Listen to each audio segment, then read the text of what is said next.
Hello everyone, welcome back to my channel Allrounder. आज मैं आपके सामने बहुत ही प्यारी स्टोरी लेकर आई हूँ। मुझे बहुत अच्छी लगी है, आशा है कि आपको भी ज़रूर अच्छी लगेगी। तो जो मेरा वीडियो पहली बार देख रहे हैं, मैंने बता दूं कि मैं पैराग्राफ एसेस वगैरह लेकर आती हूँ। 1 to 10th क्लास की जो बुक्स होती है उसके चैप्टर्स लेकर आती हूँ, जिससे कि मैं आपको इंग्लिश रीडिंग प्रैक्टिस करा सकूँ और साथ ही उसमें मैं आपको ग्रामर, वर्ड मीनिंग और साथ ही मैं आपको अच्छे से हिंदी में ट्रांसलेट करके बताने की पूरी कोशिश करती हूँ, जिससे कि आपको स्टोरी अच्छे से समझ में आए और वर्ड मीनिंग आपको अच्छे से याद हो, आपकी वोकैबुलरी इम्प्रूव हो। तो चलिए हम हमारे आज स्टोरी को स्टार्ट करते हैं। इस स्टोरी का नाम है द 3 क्राइज। थ्री यानी कि 3 क्राइज यानी कि रोते हैं। द 3 क्राइज यानी कि 3 रोते हैं। One day an old woman got a letter from her son. One day, एक दिन, an यानी कि एक। देखिए, जब हम कभी भी किसी चीज़ या वस्तु व्यक्ति को एक है दर्शाने के लिए हम क्या करते हैं, एन और अ का यूज़ करते हैं। और जो वो एक व्यक्ति है तो उसका जो नाम है, तो उसकी जो अल्फ़ाबेट है, अल्फ़ाबेट में जो फर्स्ट अल्फ़ाबेट होगा तो वो वॉवेल्स होगा तो हम एन यूज़ करेंगे, और कॉन्सिनेंट होगा तो हम अ यूज़ करेंगे। एन ओल्ड यानी कि बूढ़ी, वुमन यानी कि औरत, गॉट यानी कि मिला, अ यानी कि एक, लेटर यानी पत्र, फ्रॉम यानी कि से, हर यानी कि उसके या फिर अपने, सन यानी कि बेटे। One day an old woman got a letter from her son. एक दिन एक बूढ़ी औरत को अपने बेटे से एक पत्र मिला। The son lived far away. The son बेटा, लिव्ड यानी कि रहता था। ये सेंटेंस की जो मेन वर्ब है ये सेकेंड फॉर्म में है। ये जो मेन वर्ब है सेकेंड फॉर्म में, और जब मेन वर्ब सेकेंड फॉर्म में होता है तो वो सेंटेंस पास्ट इंडेफिनिट का होता है। फार यानी कि दूर, फार अवे यानी कि बहुत दूर। The son lived far away, बेटा बहुत दूर रहता था। The old woman could not read. The old woman बूढ़ी औरत, कुड यानी कि सकता, नॉट यानी कि नहीं। हम कैन कब यूज करते हैं? हम जब प्रेजेंट टेंस में सकना यानी कि कुछ कर सकना ये बताने के लिए जब हम कहते हैं तो हम कैन यूज करते हैं, और पास्ट टेंस में जब हम कुछ कर सकने के बारे में कहते हैं यानी करा या फिर कर सकती थी ऐसा बताने के लिए जब हम यूज़ करते हैं तो कुड यूज़ करते हैं। नॉट यानी नहीं, रीड यानी कि पढ़ना। The old woman could not read, बुढ़िया पढ़ नहीं सकती थी। So she waited in front of her house. So इसलिए शी वह, वेटेड यानी कि इंतज़ार कर रही थी, इन यानी में, फ्रंट यानी कि सामने, ऑफ यानी कि हर यानी कि उसके, हाउस यानी कि घर। सो she waited in front of her house, इसलिए वह अपने घर के सामने इंतजार कर रही थी। When I see someone, when I see someone, when यानी जब, I यानी मैं, see यानी कि देखा, someone यानी कि किसी एक को। When I see someone, जब मैं किसी को देखूंगी, I will call him। I यानी कि मैं, will यानी कि ये हेल्पिंग वर्ब है, सिंपल फ्यूचर टेंस का हेल्पिंग वर्ब है। कॉल यानी कि बुलाना, हिम यानी कि उसे, sorry, I will call him, तो उसे मैं बुलाऊंगी। Then he will read the letter for me. Then फिर, ही वह, विल यानी कि ये फ्यूचर सिंपल फ्यूचर टेंस का सेंटेंस है इसलिए हेल्पिंग वर्ब विल आया है। रीड यानी कि पढ़ना, लेटर यानी कि हाँ, और सिंपल फ्यूचर टेंस का जो सेंटेंस होता है उसमें हेल्पिंग वर्ब शल और विल आता है। और अभी पहले शल का यूज़ होता था पर अभी शल का ज़्यादातर यूज़ नहीं होता है और विल का ज़्यादातर यूज़ हो रहा है अभी। और हेल्पिंग वर्ब के साथ में मेन वर्ब आता है, मेन वर्ब की फर्स्ट फॉर्म आती है। विल रीड लेटर यानी कि पत्र, फॉर यानी के लिए, मी यानी मैं। Then he will read the letter for me, तब वह मेरे लिए पत्र पढ़ेगा।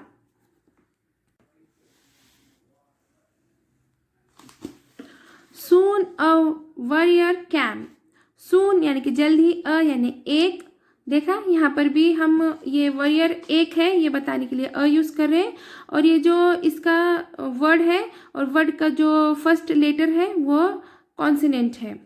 वॉरियर यानी योद्धा, कैम यानी कि आना।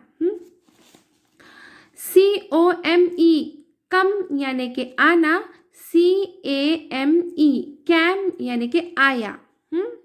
देखिए यहाँ पे थोड़ा सा ध्यान दीजिए, क्योंकि यहाँ पे आना मतलब कि ये अभी क्रिया हुई नहीं, मतलब कि हुई नहीं है, और आया यानी कि वो आ चुका है, क्रिया हो चुकी है।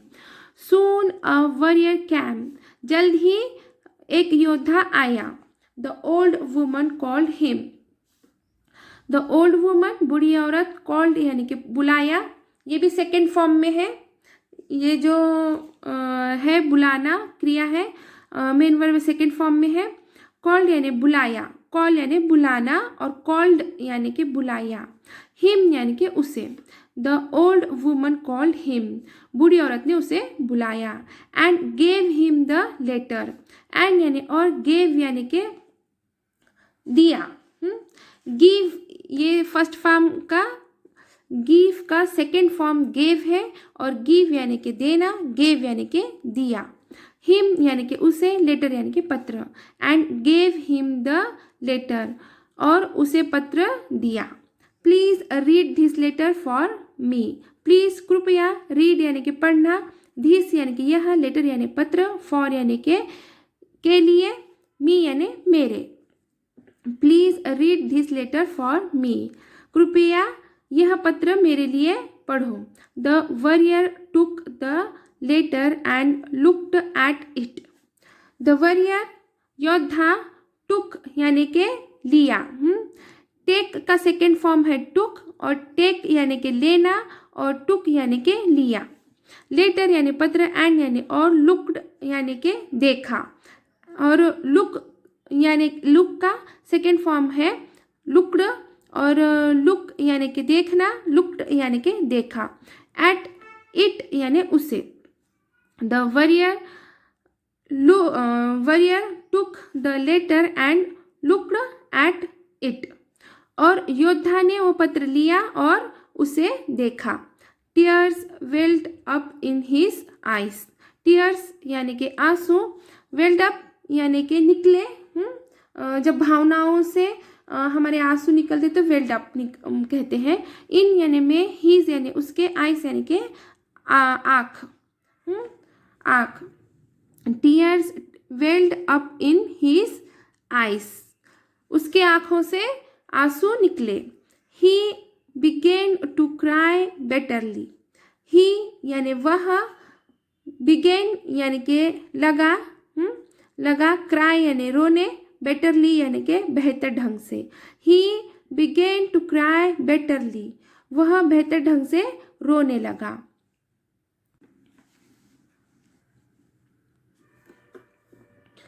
The old woman was shocked, the old woman बूढ़ी औरत, वॉज थी, शॉक्ड यानी के हैरान। The old woman was shocked, बूढ़ी औरत हैरान थी। Is something wrong with my son, is something यानी कि कुछ, रॉन्ग यानी कि गलत, विथ यानी मेरे, माई यानी सॉरी, विथ यानी साथ में, माई यानी कि मेरे, सन यानी कि बेटे। Is something wrong with my son, मेरे बेटे के साथ कुछ गलत हुआ है, क्वेश्चन मार्क। मतलब के ये प्रश्नार्थी वाक्य है, और जब कभी भी प्रश्नार्थी वाक्य होता है तो वाक्य की स्टार्टिंग, ये किससे होती है, हेल्पिंग वर्ब से होती है, या फिर WH वर्ड्स से। WH words what, whose, when, where, ये क्या है, WH words. Is something wrong with my son. अगर आपको WH शब्द से कुछ ये चाहिए, वाक्य यानी सेंटेंसेस चाहिए, तो प्लीज़ मुझे कमेंट्स करके बताइए। मैं आपको उसमें आपको WH वर्ड्स क्या होते हैं और WH वर्ड्स कैसे यूज़ करते हैं सेंटेंस में, ये सब कुछ आपको एक वीडियो बनाकर बता दूंगी, ठीक है। Is something wrong with my son. मेरे बेटे के साथ कुछ गलत हुआ है। How is he. हाउ यानी कैसे, इज यानी कि है, ही यानी कि वह। हाउ इज ही, वह कैसा है, क्वेश्चन मार्क, क्योंकि ये क्या है, WH वर्ड है, इससे सेंटेंस की स्टार्टिंग हुई है। और ये जब क्वेश्चन पूछते हैं हम किसी से, यानी कि क्या हुआ, कैसे हुआ, हम क्या कर रहे थे, मतलब नहीं कि हम किसी को कुछ पूछते हैं, तो एक तो हेल्पिंग वर्ब से उस वाक्य की यानी सेंटेंस की स्टार्टिंग होती है, या फिर WH वर्ड से। She began to ask. To ask यानी पूछना, आस्क यानी कि पूछना। शी बिगेन टू आस्क, वह पूछने लगी। But the warrior did not answer. But लेकिन, वॉरियर यानी कि वह योद्धा, डिड यानी कि डिड नॉट यानी कि नहीं, और आंसर यानी कि उत्तर देना। But the warrior did not answer, वह लेकिन वह योद्धा उत्तर नहीं दिया। ही ओनली क्राइड मोर। ही यानी कि वह, ओनली यानी कि सिर्फ, क्राइड यानी कि रोना, रोया, रोया, मोर यानी कि अधिक यानी ज़्यादा। ही ओनली क्राइड मोर, वह और अधिक रोया। ये भी जो क्राई, क्राई का सेकेंड फॉर्म में है ये वाला वर्ड। क्राई, क्राई यानी कि रोना, और क्राइड यानी कि रोया। Now the old woman was worried. Now यानी कि अभी, ओल्ड यानी कि बूढ़ी, वुमन यानी कि औरत, वॉज वरीड, वरीड यानी कि हैरान होना या फिर चिंतित होना। The old woman was worried, अब बुढ़िया चिंतित थी। I am sure, I am sure, मुझे यकीन है, मुझे यकीन है। Something dreadful, something dreadful has happened to my son. Something यानी कि कुछ, ड्रेडफुल यानी कि भयानक, हैपेंड यानी कि हुआ, माई यानी कि मेरे, सन यानी कि बेटे। Something dreadful has happened to my son, मेरे बेटे के साथ कुछ भयानक हुआ है। She began to cry too. She began to cry too. She यानी वह, बिगेन यानी कि शुरू किया, टू रोना, टू यानी भी। She began to cry too, वह भी रोने लगी। तो आज बस इतना ही। आगे की स्टोरी मैं कंटिन्यू करूँगी अगले वीडियो में। तो प्लीज़, अगर से आपको वीडियो अच्छा लगा होगा तो प्लीज़ मेरे वीडियो को लाइक कीजिए, शेयर कीजिए और सब्सक्राइब कीजिए मेरे चैनल को। Thanks for watching.